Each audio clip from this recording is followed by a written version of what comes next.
So we've had the results come out for the European elections, and it's been interesting to see how the results have panned out. It's been good to see a rise in anti-EU sentiment, reduction in the far left, an increase in vote for things like UKIP, which is great. It would have been nice if UKIP and the Brexit Party led by Farage, which has cleaned up massively, if only UKIP and the Brexit Party had been able to merge as one single entity, that would have been even more impressive in terms of its achievements. It will be interesting to see how Sargon, the CAD, reacts to the votes because of his involvement in the party, unlike someone like Paul Joseph Watson, who got involved but didn't really make himself the face of a movement. I thought it was interesting how somebody who lives on YouTube ended up being in the public eye and doing quite a good series of louder with Crowder, change my mind style segments out and about, meeting the great British public, which is to say the sort of people who can afford to be hanging around on the high street in the middle of the working day on a weekday. So, the unemployed, the elderly, and government agitators. It does spring to mind watching Sargon speak to these people, akin to the scene in Monty Python and the Holy Grail, where the villagers are all desperately trying to burn a witch, and are just shrieking nonsense at people. This is kind of where it's at with public dialogue, because of course people have not been educated to think clearly. The ability to express ideas clearly, the ability to have correct grammar, to phrase those ideas, to form an argument. This is vital in public debate, but that just simply doesn't exist anymore. And people's heads are then swirled like porridge with a spoon, with radical dogma of the leftist religion. And it's almost tragic in a way to see the poor bastard stood there amidst a sea of angry faces yelling at him with his private muscle to stop people throwing shit on him. It's the idea that he can have a dialogue with people is what's interesting, and I really hope that the centrist position that this is possible is true, and I'm just very cynical because I worry that it's just too far gone. That in Hinduism you have the concept of different ages or stages of the world that the world goes through, and the idea is that you go through this cycle of yugas or ages. The current one we're supposed to be in is the Kali Yuga. The Kali Yuga means strife, discord, quarrel, contention. And there's a lot of truth to this, in that the era we're living in is one dominated by propaganda and brainwashing to such an extent that nobody really knows what's going on and up and down. So yeah, I see us all as being stuck in a kind of a Kali Yuga, watching this mildly autistic Popeye villain lookalike trying to make sense of things and win some great democratic victory. And it's very difficult because, as I've said before, the very concept of democracy is deeply flawed. If it doesn't really work if everyone has been horribly misinformed and confused from birth. How are they supposed to vote correctly on anything? You have just a vast sea of people, the uninformed, the NPCs who have no idea what's going on, and they don't really care, and they don't understand the bigger picture. And then the centrists have this idea of these gentlemen who sit in their living rooms by a crackling fire with a cup of tea, and they can talk about ideas in a rational way, and they can look at the logic of it all. And I think he's kind of out of his depth in a way, and he doesn't really realise it. He doesn't seem to understand that he's completely the very idea that you can have that sort of dialogue is completely a product of a very rational English mindset, very calm and composed position, a very middle class position. It's born out of that background, and it's not something that everybody can do.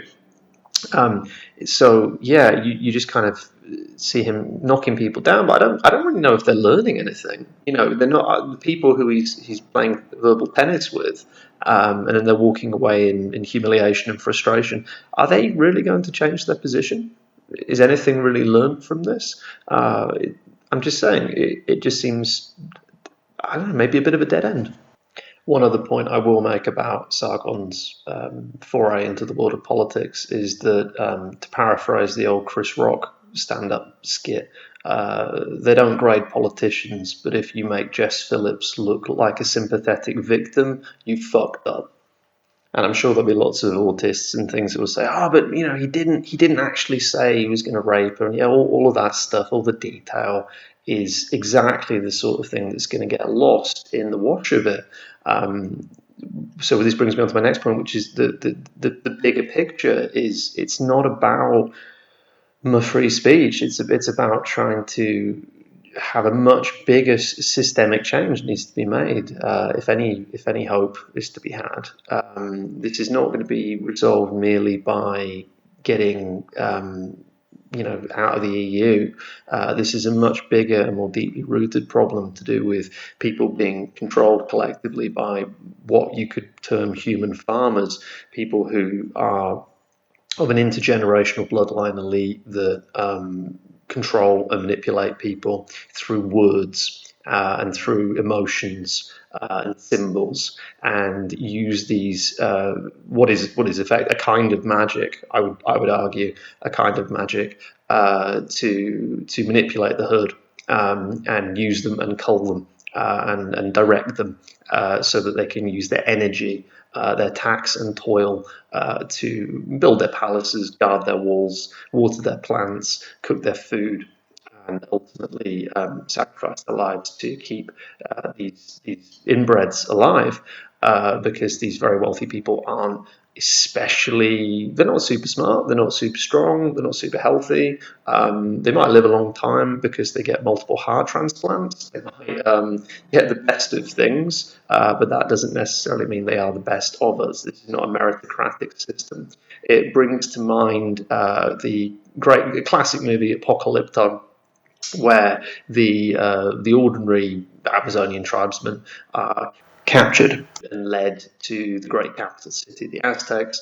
They're hauled up the temple steps to be sacrificed to the gods. And what's interesting is that in the clip I'm going to be using, it doesn't have subtitles, but from the actual, when you watch the film properly, it's well worth watching if you haven't seen it. The priests themselves are laughing at the general population. They know that this is just it's symbol. It's symbol and ritual, and you have like the fat little noble kid, nobility, sat there watching the murders of ordinary people. He doesn't care. You've got this huge swarm of people who are watching the blood sport. This is all normal for them. And what's interesting is when the protagonist is held down to have his heart ripped out as a sacrifice, there's an eclipse, and the priests know what's going on. They just know, it's just an eclipse. It's fine. It's not a problem. But they know that the population are going to be afraid of this. They've got their superstitions. They've got their bogeymen, and so they're like, right, okay, let's save this protagonist, the main character, and then everyone's very happy because it's the wisdom of the elites. And so what you have is at the top of the pyramid, literally, is a bunch of witch doctors, a bunch of magicians who are able to manipulate public opinion through symbols and ritual and ideas. And keep everybody in line. And the reason you do that is so that you end up at the top of the pyramid. Literally, you are up there. You are directing things. You're clean. You're healthy. You get the nice temple girls to give you a back rub or whatever. You get the nice fresh fruit and vegetables. You do all right. And all the people down below, they just toil away and they don't realize, but that's what's good for them. So these are the human farmers, and it's been this way for a very long time, unfortunately, because it's very difficult to break any system where the mind has gone mad, where the brain of the body politic, the nation, should have a sane mental level of its government who are, directing things in the same way, if they go completely insane and they're turned against the population, if you have a leadership caste who, and I don't mean by this prime ministers, for God's sake, I mean, the people who are running things on a much deeper, unelectable level, much more fundamental level, financial, for example, the money men, where they can control and make or break what happens. They're in power. They see themselves as separate to the ordinary people. They're not accountable, and they start to get high on their own bullshit. They start to believe that they're infallible and they can do what they want. Ultimately, it's about destroying the pyramid. To my mind, ultimately, it's about getting somebody up that pyramid with everyone else so that they can take these bastards out. Because until there's nobody left at the top of the pyramid, it's going to keep happening. But you need to kind of wake people up from the spell of it, this awful machine for the ravaging of human energy for the benefit of a very small minority. And this, I don't mean this in like a communist way, and I don't mean this in an anarchist way. I mean this isn't a straightforward.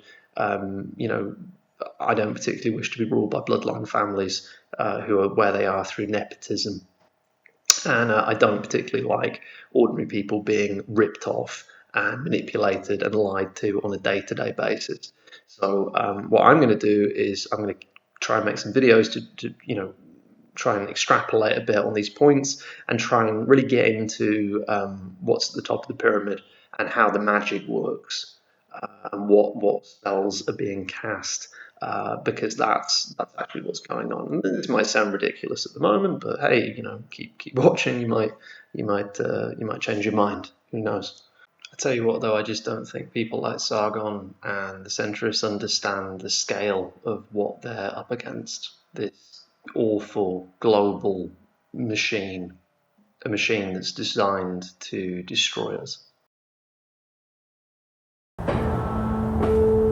I have stood knee-deep in mud and bone and filled my lungs with mustard gas. I have seen 2 brothers fall.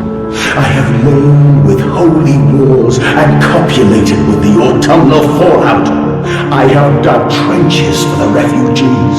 I have murdered dissidents where the ground never thaws and starved the masses into pain. A child's shadow burnt into the brickwork. A house of skulls in the jungle. The innocent Manders trod and bled and gassed and starved and beaten and murdered and enslaved. This is your coming century. They will eat the Manders. They will make pigs of you all, and they will bury their snouts into your ribs, and they will eat your hearts.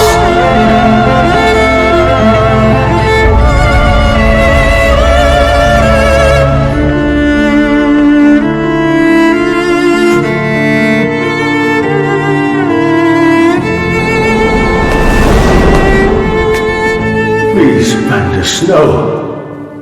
For your children.